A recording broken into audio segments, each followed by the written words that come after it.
Welcome back friends. दोस्तों आज ये मेरे एक दोस्त हैं, उन्होंने मेरे को एक ये पावर अडेप्टर भेजा है। और ये जो पावर अडेप्टर है ये आप देखेंगे कि इनपुट इसकी 100 to 240 वोल्ट है और इसकी आउटपुट जो है वो 48 वोल्ट और 0.38 एम्पियर की है। अब ये जिन्होंने मेरे पास भेजा है उनका कहना ये है कि सर ये मेरे पास पावर अडेप्टर पड़ा हुआ था बहुत समय से और ये 48 वोल्ट का है, लेकिन मेरे पास 48 वोल्ट पर चलने वाली कोई भी डिवाइस नहीं है, तो इसलिए मेरे लिए ये यूज़लेस पड़ा हुआ है। मैंने इसको 12 वोल्ट में कन्वर्ट करने की कोशिश की थी।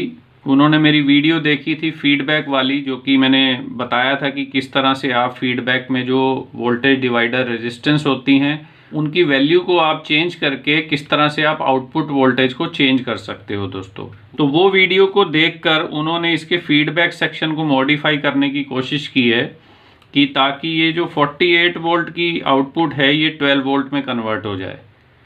तो उनका कहना ये है कि वो मैंने करके देखा है लेकिन उससे भी ये 12 वोल्ट में कन्वर्ट नहीं हो पा रही है।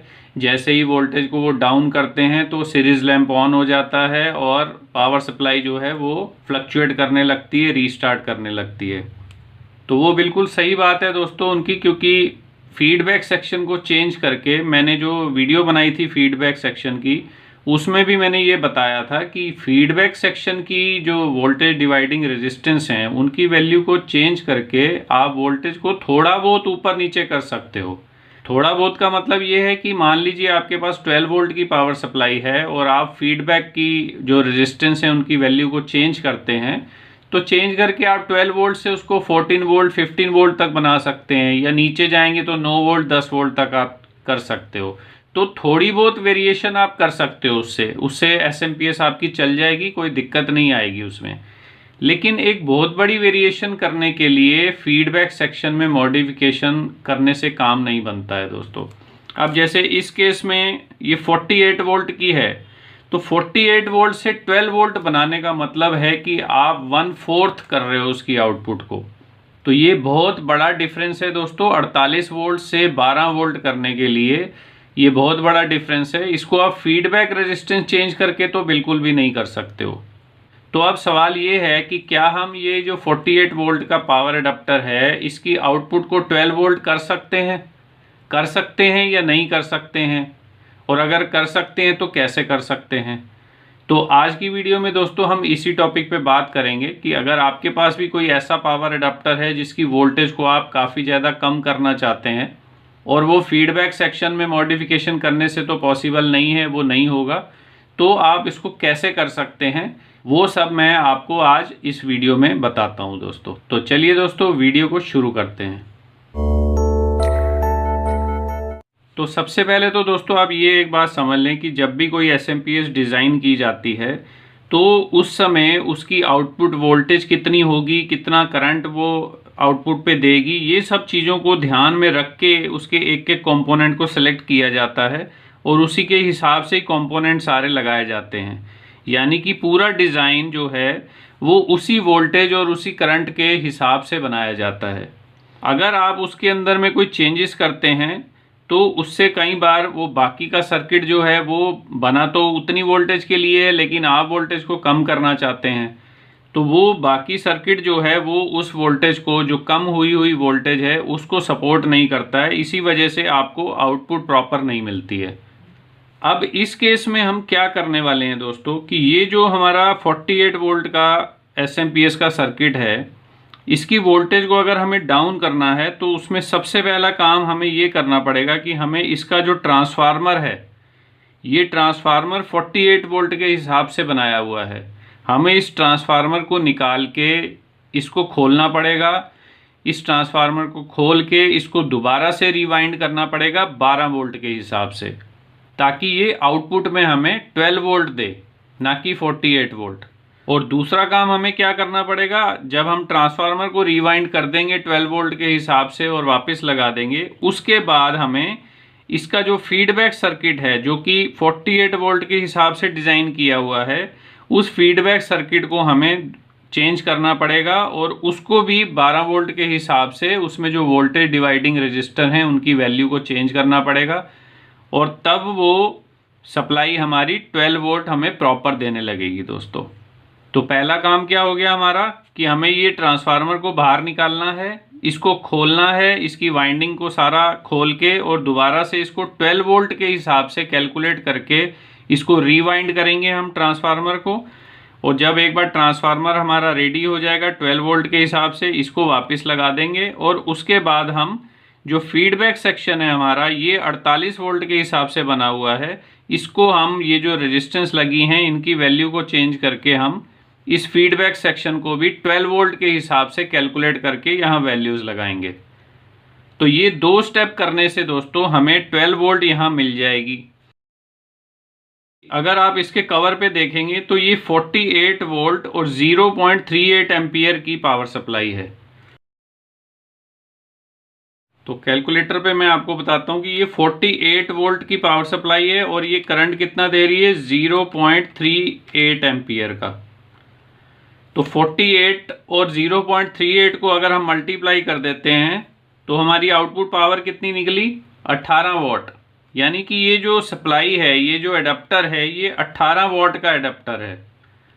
तो अब 18 वॉट का मतलब ये हो गया कि अगर हम इसको 48 वोल्ट से 12 वोल्ट में कन्वर्ट कर देंगे तो भले ही हम इसकी वोल्टेज को चेंज कर दें या कुछ भी करें, किसी भी पावर सप्लाई की जो वोल्टेज होती है, जिस वोल्टेज के लिए वो डिज़ाइन किया गया है, वो वोल्टेज चेंज नहीं होती है। अगर आप 48 वोल्ट से 12 वोल्ट पे इसको ले आएंगे आउटपुट को, तो भी ये 18 वॉट ही आउटपुट देगा आपको। कैसे, ये जो 18 वॉट आ गया, इसको अगर अब आप नई वोल्टेज से डिवाइड कर देंगे, 18 वॉट को हमने भाग कर दिया 12 से, हमें 12 वोल्ट में कन्वर्ट करना है, तो 12 से भाग किया तो क्या आया दोस्तों, 1.5 एम्पियर। यानी कि ये जो पावर एडाप्टर है, अभी तक इसकी जो एम्पियर रेटिंग थी वो थी 0.38 एम्पियर 48 वोल्ट पे।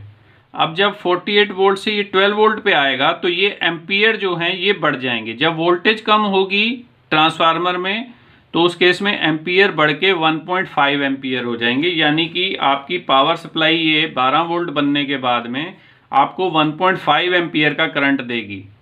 तो 1.5 एम्पियर का करंट और वोल्टेज कितनी है आपकी, 12 वोल्ट। तो जब इसको मल्टीप्लाई करेंगे तो वही आएगा 18 वॉट। यानी कि कभी भी पावर सप्लाई की जो वोल्टेज है, जो पावर है उसकी, वो कभी चेंज नहीं होती है। वो 48 वोल्ट पे भी 18 वॉट की थी और जब 12 वोल्ट हो जाएगी तब भी वो 18 वॉट ही रहेगी। तो जब वोल्टेज कम होगी तो करंट बढ़ जाएगा, वोल्टेज सेम ही रहेगी। तो अब हम क्या बनाने वाले हैं दोस्तों, इसको अब हम इसको बना देंगे 12 वोल्ट 1.5 एम्पियर की एसएमपीएस। ठीक है दोस्तों, तो चलिए इस पे काम करते हैं। तो चलिए दोस्तों, मैं सबसे पहले आपको एक बार इसको ऑन करके दिखा देता हूं पावर सप्लाई को।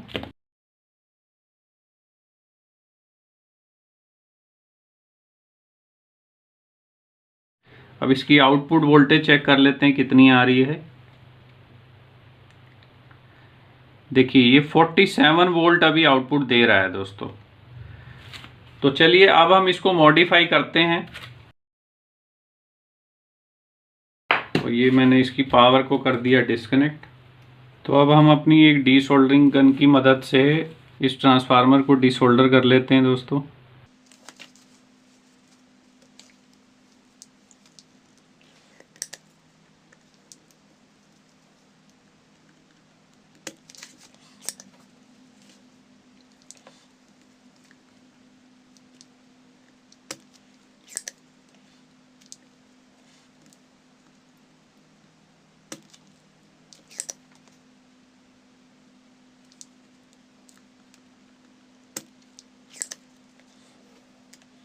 आप देख रहे हैं कि कितनी आसानी से हम डीसोल्डर कर पा रहे हैं इस गन की मदद से। ये मैंने पीछे भी एक वीडियो में आपको दिखाई थी। उसके बाद आप में से कितने लोगों ने ये गन खरीदी है, आप मेरे को कमेंट करके ज़रूर बताएं। और जिन्होंने भी ली है, क्या उनको पसंद आई है कि नहीं आई है।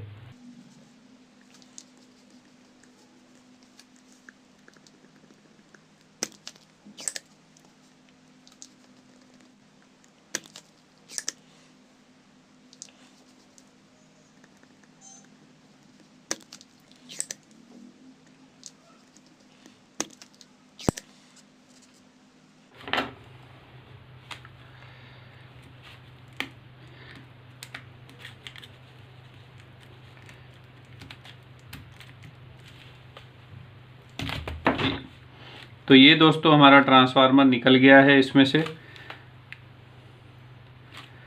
तो चलिए अब इस ट्रांसफार्मर को हम खोल लेते हैं।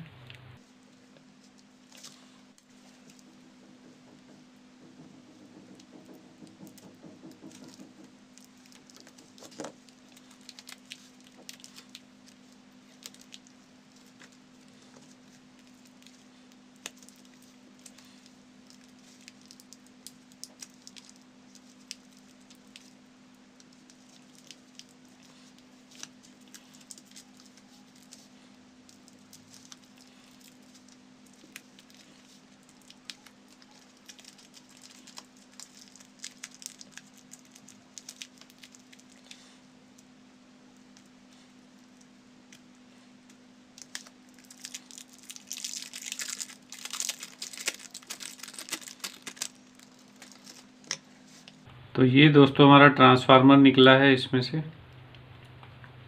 अब हमें इसमें ये ध्यान रखना है कि इसमें हमारी सेकेंडरी साइड कौन सी है और प्राइमरी साइड कौन सी है दोस्तों। अगर आप इसमें पीसीबी में देखेंगे तो आपको दिखेगा कि ये जो साइड है हमारी प्राइमरी है जिसमें ज़्यादा पिनें हैं, और ये साइड जो है इसमें सेकेंडरी साइड है। सेकेंडरी साइड में कितनी पिनें हैं? 1, 2 और 3, और प्राइमरी में 5 पिनें हैं। तो ये ट्रांसफार्मर अगर हम देखेंगे तो इस तरफ हमारी ये 3 पिनें हैं और इस तरफ 5 हैं, यानी कि ये हमारी प्राइमरी साइड है और ये हमारी सेकेंडरी साइड है। तो हमें ये जो सेकेंडरी साइड की ये जो 2 पिनें हैं वाइंडिंग की, ये पिन तो खाली है, इस पर कुछ भी कनेक्ट नहीं है। तो ये जो 2 पिनें हैं आउटपुट वाइंडिंग की, सेकेंडरी वाइंडिंग की, इस पर जो वायर अंदर वाइंड की हुई है, जो लपेटी हुई है, हमें सिर्फ इसी वायर पे काम करना है, और इस तरफ वाली जो है इनको हमें कुछ नहीं करना है। तो अब हम इसकी ये टेप खोलते हैं आगे की।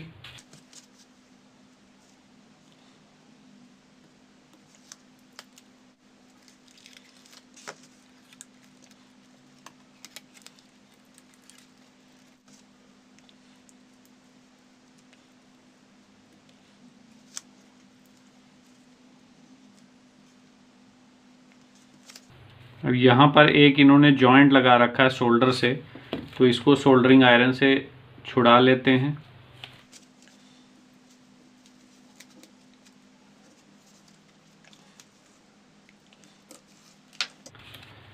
तो ये जॉइंट हमारा खुल गया है, और ये जो जॉइंट है हमारा ये प्राइमरी वाइंडिंग से कनेक्ट हुआ है। तो इसको हम थोड़ा सा साइड में करके यहीं छोड़ देते हैं। इसको हमें कुछ नहीं करना है, हमें तो सिर्फ और सिर्फ सेकेंडरी वाइंडिंग पे काम करना है दोस्तों। अब हम आगे का खोल लेते हैं।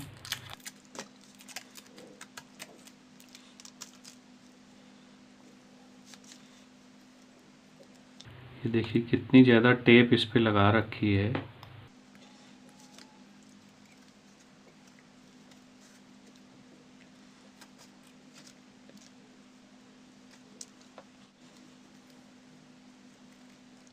अब ये जो फेराइट कोर है ये चिपका रखी होती है इधर से और इधर से जॉइंट से।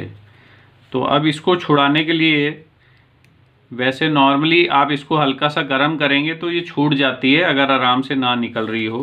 अब हमारे केस में ये निकल गई है, आराम से ज़रा सा खींच झटका देते ही ये बाहर आ गई है। देखिए ये फेराइट कोर को हमने निकाल दिया, और ये एक नीचे की तरफ से भी निकलेगी। ये देखिए ये नीचे की तरफ से भी निकल गई, और ये अब हमारी बॉबिन रह गई। इसके ऊपर ये सारी कॉयल लिपटी हुई है, ये प्लास्टिक की बॉडी है इसकी। तो अब हम कॉयल को ओपन करते हैं दोस्तों। ये फिर से टेप है, टेप को खोल लेते हैं।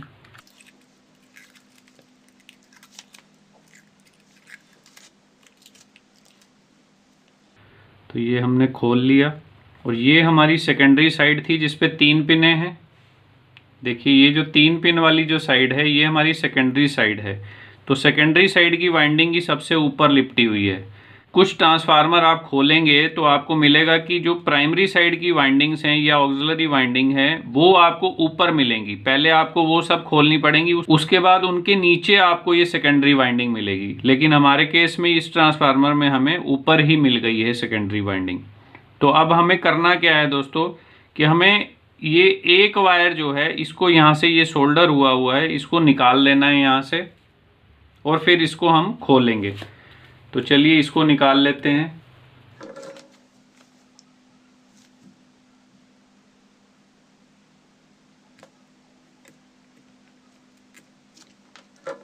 तो ये हमारी वाइंडिंग इसमें से खुल चुकी है, ये वायर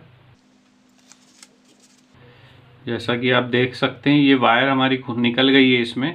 अब दोस्तों हमें करना क्या है कि इस वायर को खोलने से पहले हमें दो चीज़ों को नोट करना बहुत ज़रूरी है। अब वो दो चीज़ें क्या हैं? पहली चीज़ तो दोस्तों ये है कि ये जो वायर है ये किस साइड से लिपटी हुई है। अब अगर आप इस तरह से देखेंगे कि ये वायर इस तरह से लिपटी है, यानी कि ये क्लॉकवाइज डायरेक्शन इसको बोला जाता है। अगर ये इस तरफ से आ रही होती और ये ऐसे खुलती तो हम बोलते कि ये एंटी क्लॉकवाइज है। अब ये जो वायर है इसको अगर आप खोलेंगे और दोबारा आप जब रैप करेंगे तो आप देखेंगे कि इसको क्लॉकवाइज लपेटा गया है। देखिए ये क्लॉकवाइज है, जिस तरह से घड़ी की सुइयां चलती हैं उसी डायरेक्शन में अगर ये चल रही है वायर तो ये क्लॉकवाइज है। घड़ी की सुई इसी तरह से घूमती है, तो ये वायर भी उसी तरह से इस तरफ से राइट साइड से लेफ्ट साइड की तरफ जा रही है, तो ये क्लॉकवाइज लिपटी हुई है। अगर आप कोई भी ट्रांसफार्मर की वाइंडिंग खोलें और वो अगर वायर इस तरफ आपको दिख रही है, यानी कि आप उसको इस तरह से खोलेंगे तो वो लिपटते समय इस तरफ वापस जाएगी। तो क्या मतलब हो गया कि वो घड़ी से उल्टा चल रही है, तो उसको बोलते हैं एंटी क्लॉकवाइज। तो वो एंटी क्लॉकवाइज है।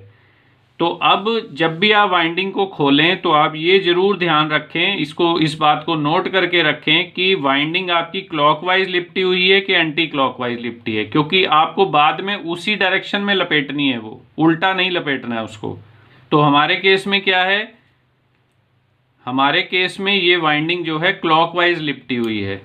तो अब हम इसको जब खोलेंगे, ये हमारी वाइंडिंग का सिरा है, यहाँ पर इस पॉइंट पे कनेक्टेड था ये, तो इस पॉइंट से हम यहाँ पर अपना अंगूठा रख लेते हैं और इस वाइंडिंग को जब हम खोलेंगे तो ये हमने खोला तो अब ये वापस हम सिरा यहाँ पर आ गया जहाँ पर हमारा अंगूठा है, तो ये एक टर्न हो गया हमारा, यानी कि एक घुमाव इसका पूरा हो गया यहाँ पर। तो हमें ये खोलते समय ये कैलकुलेट करना है कि इस वायर के कितने टर्न लिपटे हुए हैं, यहाँ पर कितनी बार वो इसके ऊपर लिपटी हुई है। तो ये एक हो गया।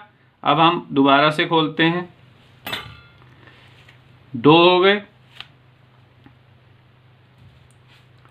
तीन, चार, पाँच, 6, 7, 8, 9, 10, 11, 12, 13, 14, 15, 16, 17, 18। तो ये टोटल दोस्तों इसमें कितना था, 18 टर्न है इसके अंदर, यानी कि ये 18 बार इसके ऊपर लिपटी हुई है ये वाली वायर। तो अब हमें यहाँ कैलकुलेशन पे आना है। अब मैं अपना पैड निकाल लेता हूँ ये वाला और आपको थोड़ा समझा देता हूँ कि देखिए, एक तो ये वायर जो इसकी लिपटी हुई है वो लिपटी हुई है क्लॉकवाइज, और इसमें कितने टर्न दिए हुए हैं, 18 टर्न। क्लॉकवाइज वायर लपेटी गई है और 18 टर्न है इसके अंदर, और 18 टर्न में ये हमें कितनी वोल्टेज दे रहा है, 48 वोल्ट।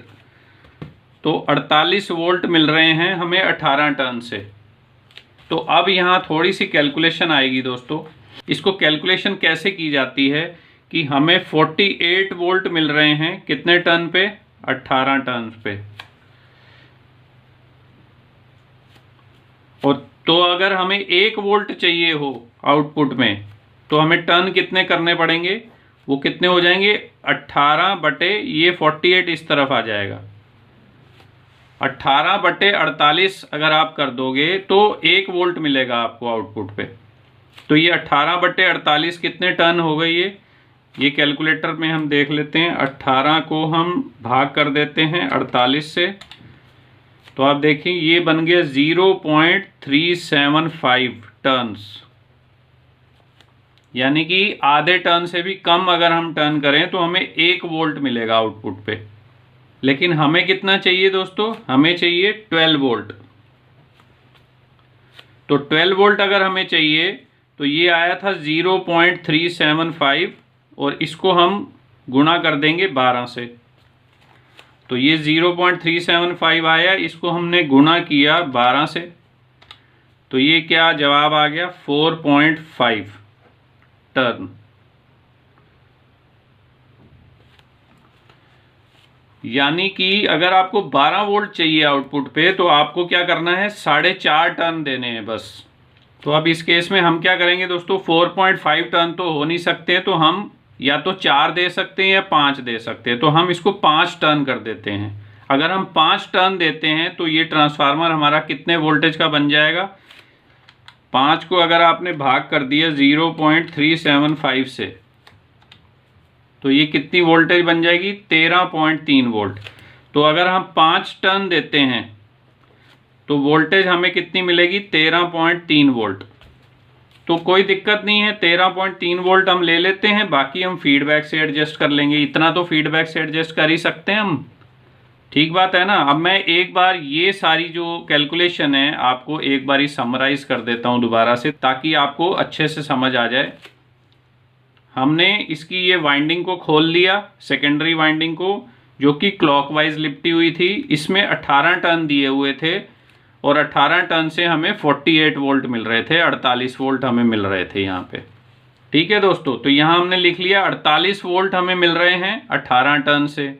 तो अगर हमें 1 वोल्ट चाहिए तो हमें 18 और ये 48 इस तरफ आ जाता है, 18 को 48 से भाग कर देंगे तो ये आ गया 0.375 टर्न। यानी कि इतना टर्न अगर आप देंगे तो आपको आउटपुट में 1 वोल्ट मिलेगा।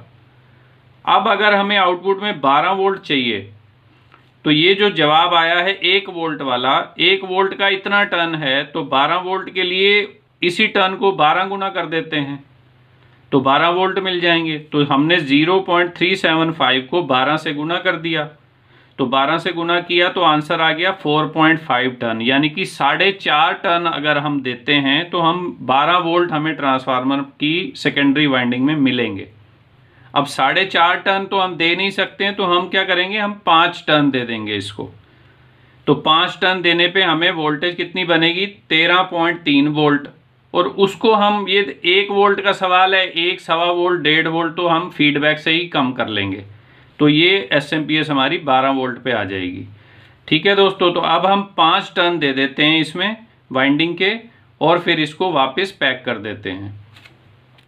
ये हमारी सेकेंडरी वाइंडिंग हो गई। अब मैं इसके 5 टर्न इसमें क्लॉकवाइज लपेट देता हूँ, यानी कि जिस तरह से घड़ी चलती है उसी दिशा में। ये हो गया अपना 1, उसके बाद ये हो गया हमारा 2, ये हो गया 3, ये हो गया 4 और ये हो गया हमारा 5। तो ये हमारे 5 टर्न हो गए दोस्तों। और ये 5 टर्न से ये वायर को हम ले जाते हैं कहाँ, यहाँ लगा देते हैं इसको।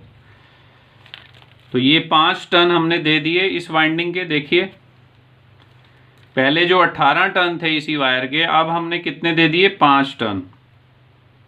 ये यहाँ से चली वायर और ये पहला कंप्लीट हुआ, ये दूसरा हो गया, ये तीसरा, ये चौथा और ये 5वां आके 5वें से हमने यहाँ पर इसको कनेक्शन दे दिया है। अब हम इसको वापस टेप कर देंगे और इस वायर को हम यहाँ से कट कर देते हैं। इस वायर को हम यहाँ से, ये हमने कट कर दिया। ठीक है दोस्तों, अब इसको वापस हम टेप कर देते हैं, जो हमने टेप खोली थी इसमें से।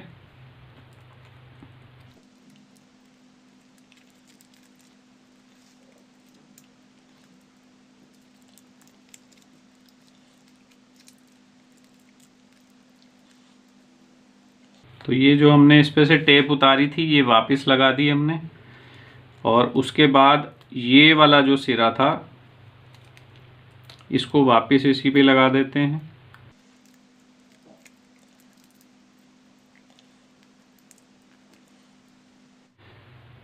तो ये दोस्तों हमने इस वाइंडिंग को भी वापस से सोल्डर कर दिया यहाँ पर पॉइंट पे। अब हम इसके ऊपर भी एक टेप हम लगा देते हैं।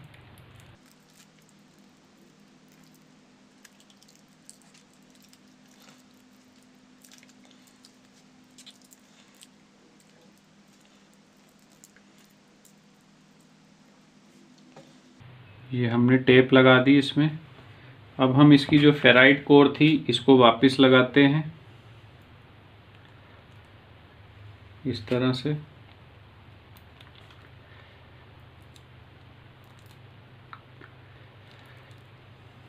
ये ट्रांसफार्मर को हमने वापस पैक किया है। क्योंकि ये खुल रहा है, इस पे एक टेप चिपका देते हैं यहाँ पे थोड़ी सी। अब इसकी फेराइट कोर के ऊपर भी टेप लगा देते हैं।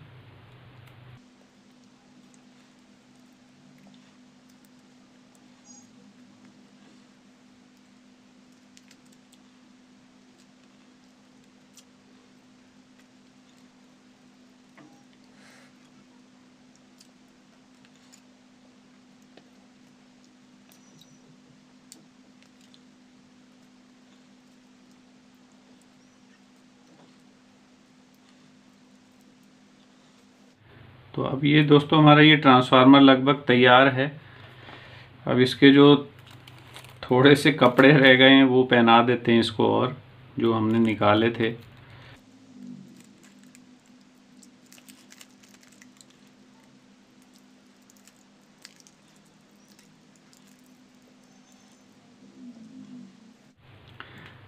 अब पहले ये वाली जो वायर हमने निकाली हुई है इसको एक बार थोड़ा सा छील के और इसको सोल्डर कर देते हैं।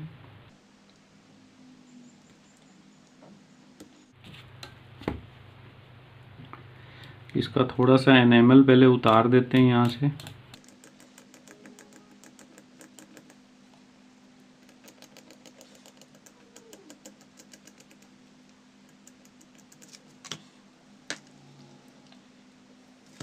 अब इस वायर को हम रैप कर देते हैं इस दूसरी पिन से।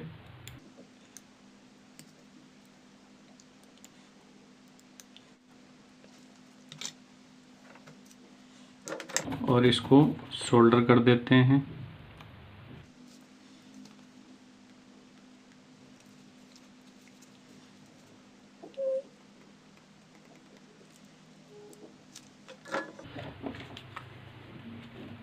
अब एक बार इसकी कंटिन्यूटी देख लेते हैं कि कनेक्शन सही हो गए हैं कि नहीं हुए।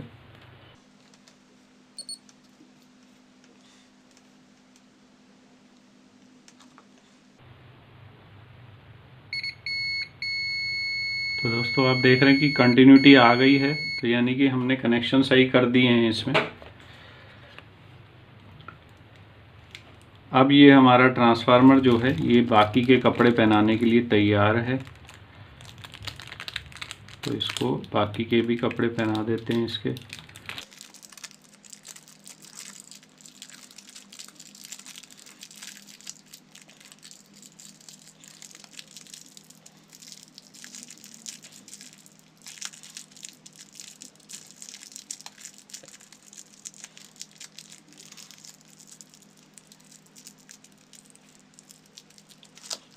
और लास्ट इसका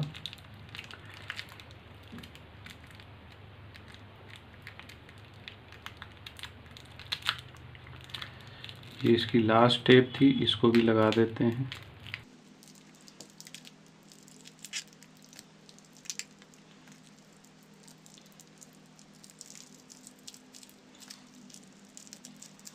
तो ये दोस्तों हमारा ट्रांसफार्मर अब रेडी हो गया है।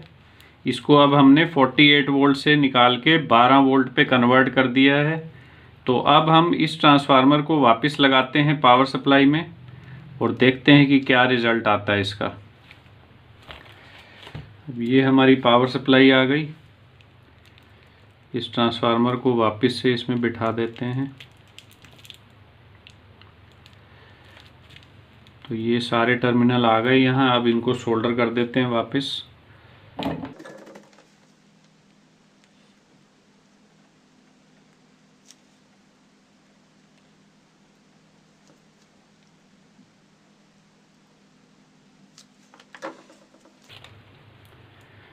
तो ये सारे टर्मिनल इसमें मैंने सोल्डर कर दिए हैं। अब तो इस SMPS के अगर आप टर्मिनल देखेंगे दोस्तों, तो ये जो दो किनारे वाले टर्मिनल हैं ये प्राइमरी वाइंडिंग है इसमें। जो बीच के ये जो दो टर्मिनल हैं ये इसकी ऑक्सिलरी वाइंडिंग है। ये वाला टर्मिनल खाली है, इसी तरह इस तरफ ये भी खाली है, इस पर कोई कनेक्शन नहीं है। और ये जो दो टर्मिनल हैं ये हमारी सेकेंडरी वाइंडिंग के टर्मिनल हैं। अब बहुत से मेरे दोस्तों को ये भी डाउट रहता है, वो बोलते हैं कि नहीं प्राइमरी वाइंडिंग के जो टर्मिनल हैं वो साथ साथ में होते हैं। तो ऐसा नहीं होता है दोस्तों, वो ट्रांसफार्मर बनाने वाले और SMPS डिज़ाइन करने वालों पे डिपेंड करता है। हर बार साथ साथ के टर्मिनल ही उसी सेम वाइंडिंग के नहीं होते हैं। मैं आपको इस पर कंटिन्यूटी चेक करा के दिखाता हूँ एक बार। देखिए ये जो टर्मिनल है ये वाला, इसकी कंटिन्यूटी इसके साथ नहीं आ रही है। देखिए इस टर्मिनल पे कोई कंटिन्यूटी नहीं है, ये मीटर चल रहा है हमारा, यहाँ पर कोई कंटिन्यूटी नहीं है। ये प्राइमरी वाइंडिंग है, इसकी कॉइल इस तरफ से लिपट के और इस टर्मिनल पे कनेक्टेड है। आप देखिए यहाँ पर कंटिन्यूटी दिखा रहा है ये। इसी तरह ये जो दूसरा टर्मिनल है ये ऑक्सिलरी वाइंडिंग है और इसकी कॉइल अंदर से लिपट के इस पे लगी हुई है। ये देखिए यहाँ कंटिन्यूटी दिखा रहा है। तो ये बीच वाली जो दो पॉइंट हैं ये ऑक्सिलरी वाइंडिंग है और जो बाहर वाले दोनों पॉइंट हैं ये प्राइमरी वाइंडिंग है इसकी। और ये वाली जो वाइंडिंग है ये हमारी सेकेंडरी वाइंडिंग हो गई। तो अब हमारा ट्रांसफार्मर लग चुका है दोस्तों वापस। तो अब हमारा बाकी का काम क्या बचा था? अब हमारा अगला काम ये था कि हमें जो इसका फीडबैक सेक्शन है इसको भी 12 वोल्ट के हिसाब से सेट करना है दोस्तों। अभी ये 48 वोल्ट के हिसाब से सेट है।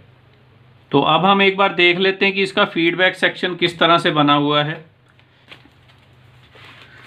तो देखिए दोस्तों यहाँ पर इसका एक तो ये लगा हुआ है, यहाँ पर TL431 की 3 पिनें हो गई है। ये TL431 है, ये 1 नंबर 2 नंबर 3 नंबर। तो फीडबैक पिन कौन सी होती है? 1 नंबर। तो हमें 1 नंबर को ही ट्रेस करना है कि वहाँ पर क्या क्या कनेक्टेड है। तो इसमें TL431 कहाँ लगा हुआ है? ये देखिए ये लगा हुआ है यहाँ पर TL431 ये है। तो इसकी 1 नंबर पिन कौन सी है? ये वाली।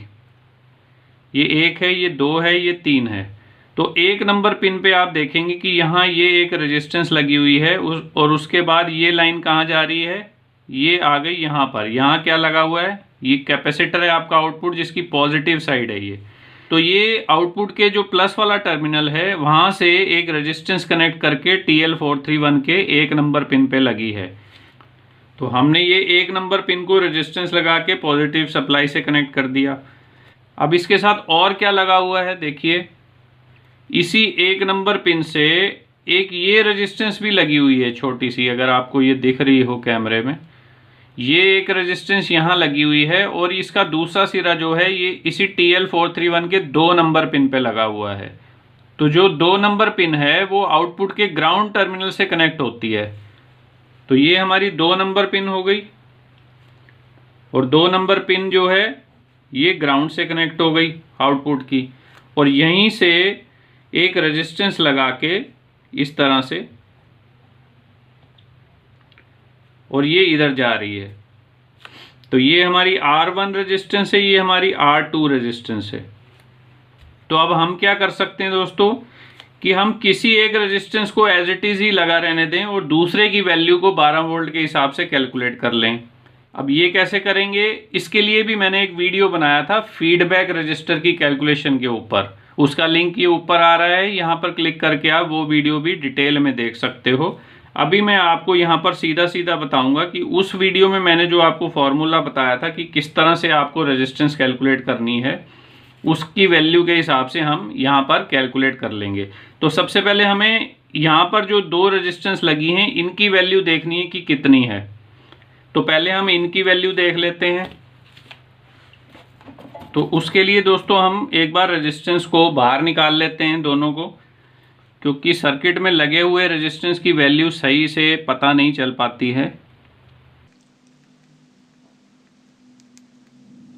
तो ये हमारी एक रेजिस्टेंस हो गई और ये हमारी जो दूसरी रेजिस्टेंस है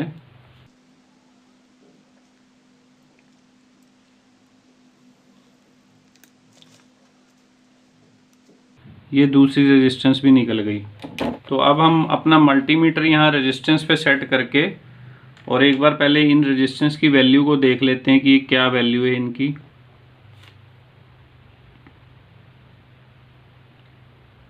देखिए दोस्तों, इसकी वैल्यू आ रही है लगभग 180 किलो ओम की।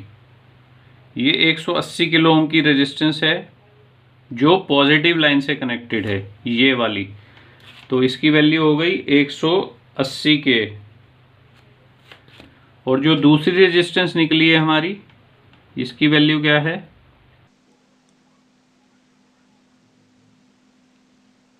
देखिए ये 10 किलो ओम की रेजिस्टेंस है। तो दूसरी की वैल्यू भी निकल गई 10 किलो ओम। तो अब हमारे पास दोनों रेजिस्टेंस की वैल्यू है। अब इसमें से हम एक वैल्यू को एज इट इज रख लेते हैं, यानी कि हम क्या करते हैं, हम ये जो 10 किलो ओम वाली रेजिस्टेंस है इसको हम वापस लगा देते हैं वहीं पे। तो ये दोस्तों मैंने ये जो 10K की रेजिस्टेंस है इसको तो यहाँ वापस लगा दिया है। अब हमें यहाँ जो रेजिस्टेंस है इसकी वैल्यू ढूंढनी पड़ेगी और उस वैल्यू की रेजिस्टेंस एक हमें ढूंढ के इसमें लगानी पड़ेगी दोस्तों।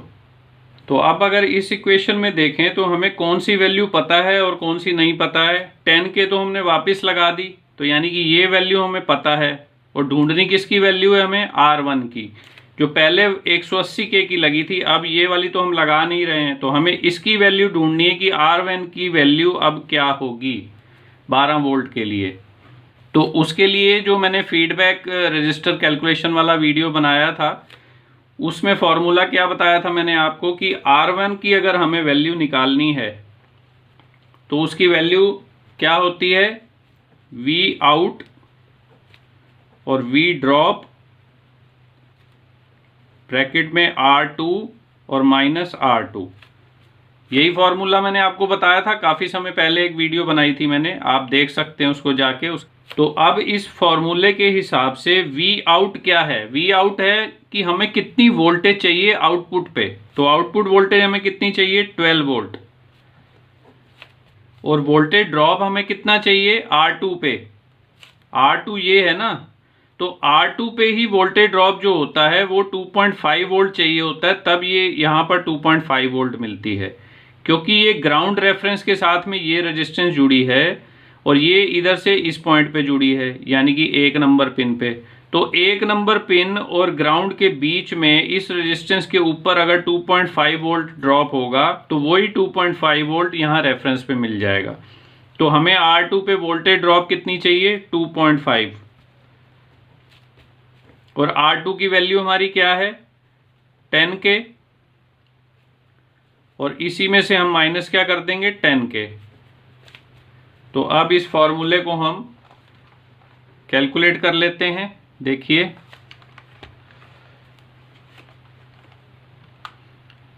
ये हो गया 12 वोल्ट, ये 12 है, इसको डिवाइड कर देंगे, भाग कर देंगे 2.5 से।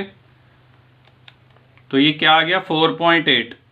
तो यहाँ आ गया 4.8 और ये इसको मल्टीप्लाई करेंगे 10 से और उसके बाद ये आखिरी का 10 इसमें से माइनस कर देंगे। तो 4.8 ये आ गया, इसको गुना किया हमने 10 से, ये वाले फॉर्मूले के हिसाब से। तो ये आ गया 48 और इसमें से हमने 10 को माइनस कर दिया। तो ये 10 हमने माइनस कर दिया तो क्या आ गया, 38। 38 क्या, 38K, क्योंकि यहाँ पर हमने वैल्यू किलो ओम में ली हुई है। तो किलो ओम की वैल्यू यहाँ लिखेंगे तो आंसर भी किलो ओम में ही आएगा। तो हमें R1 की वैल्यू क्या मिल गई दोस्तों, 38K। 38 किलो ओम की रेजिस्टेंस यहाँ पर हमें लगानी पड़ेगी, तब हमें 12 वोल्ट के हिसाब से फीडबैक हमारा सेट हो जाएगा। तो अब 38K की रेजिस्टेंस मेरे को एक पहले ढूंढनी पड़ेगी। तो 38K की दोस्तों फिक्स रेजिस्टेंस तो मेरे को मिली नहीं है, ये 50K का प्रीसेट मिला है मुझे। तो अभी हम इसी को ही 38K पे सेट करके और फीडबैक पे लगा के अपने सर्किट को फाइनल कर लेते हैं, और उसके बाद मैं मार्केट से 38K की रेजिस्टेंस फिक्स ला के और उसमें लगा दूंगा। 38K की तो आती नहीं है, तो 39K की रेजिस्टेंस मिलेगी हमें। तो हम इसको 39K पे ही सेट कर लेते हैं अपने प्रीसेट को। ये हमारा प्रीसेट हो गया, और इस पे हम रेजिस्टेंस इसकी कैलकुलेट कर लेते हैं कि कितनी आ रही है।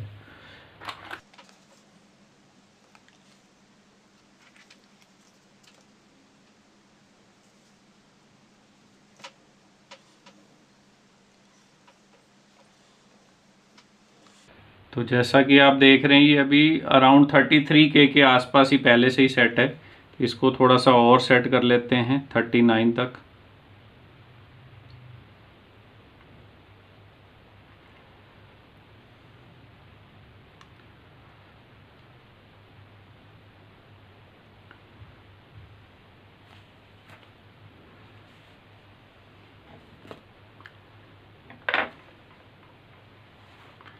तो ये लगभग 39K की वैल्यू इसमें सेट हो गई है।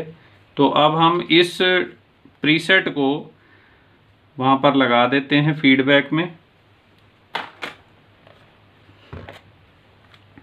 तो ये हमारा सर्किट था, और इसको हम यहाँ फीडबैक में कनेक्ट कर देते हैं।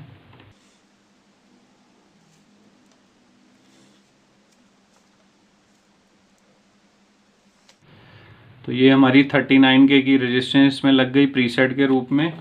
अब इसमें दोस्तों एक काम और हमें करना है। तो दोस्तों जो भी हाई वोल्टेज वाली आउटपुट वाली सप्लाइयाँ होती हैं, उसके जो फीडबैक सिस्टम होता है, फीडबैक में क्या होता है कि जो पॉजिटिव लाइन होती है वहाँ से एक रेजिस्टेंस लगा के, करंट लिमिटिंग रेजिस्टर लगा के सीधा ऑप्टो कपलर के 1 नंबर पिन पे दे दी जाती है, और जो 2 नंबर पिन है वो TL431 के द्वारा कंट्रोल की जाती है। तो लेकिन जो हाई वोल्टेज की एसएमपीएस होती हैं वहाँ आप देखेंगे कि जो पॉजिटिव सप्लाई है उसके बीच में एक ये जीनर डायोड लगा होता है, कि ताकि वोल्टेज ज़्यादा नहीं चली जाए ऑप्टो कपलर को और वो ख़राब ना हो जाए। तो क्योंकि ये 48 वोल्ट की सप्लाई थी, तो यहाँ पर एक जीनर लगाया हुआ है बीच में वोल्टेज को कम करने के लिए, और उसके बाद वो इस रेजिस्टेंस के थ्रू होती हुई ये ऑप्टो कपलर में जा रही है पॉजिटिव पे, पिन नंबर 1 पे। तो अब क्योंकि हमने वोल्टेज कम कर दी है तो हमें इस जीनर की ज़रूरत नहीं है, हमें वोल्टेज ड्रॉप नहीं करने हैं, हमें जो पॉजिटिव लाइन है वो सीधा ही इस रेजिस्टेंस के थ्रू होती हुई ऑप्टो कपलर पे भेजनी है। तो इस जीनर को भी हमें निकाल देना है बीच में से, और इस पॉइंट को शॉर्ट कर देना है। तो इसको कर लेते हैं।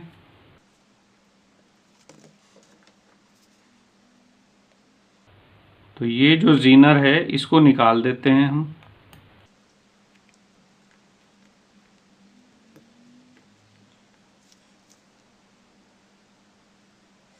तो ये जीनर हमने निकाल दिया इसमें से, और ये जो जीनर वाला जो पैड है इसको हमें डायरेक्ट कर देना है, यानी शॉर्ट कर देना है। तो इसको सोल्डर लगा के शॉर्ट कर देते हैं।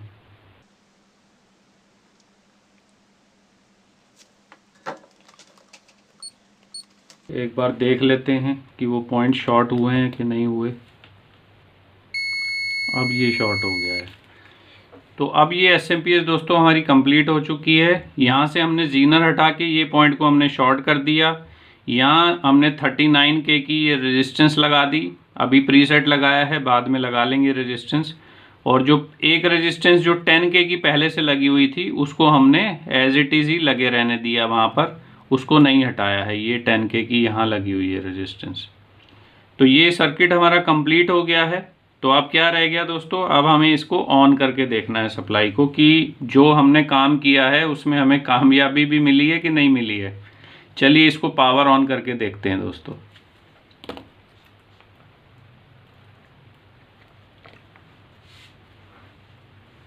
और मल्टीमीटर को मैं इसके साथ ही कनेक्ट कर देता हूं।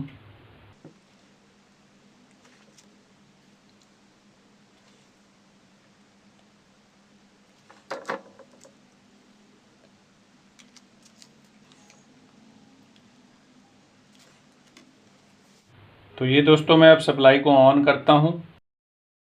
तो देखिए दोस्तों हमारी मॉडिफिकेशन कामयाब रही। हमें लगभग इसमें 12.8 वोल्ट मिल रहे हैं।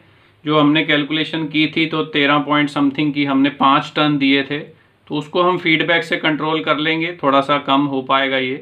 तो लगभग हमने 12 वोल्ट के आसपास इसकी आउटपुट को ले आए हैं, जो कि पहले 48 वोल्ट की आउटपुट थी इस SMPS की।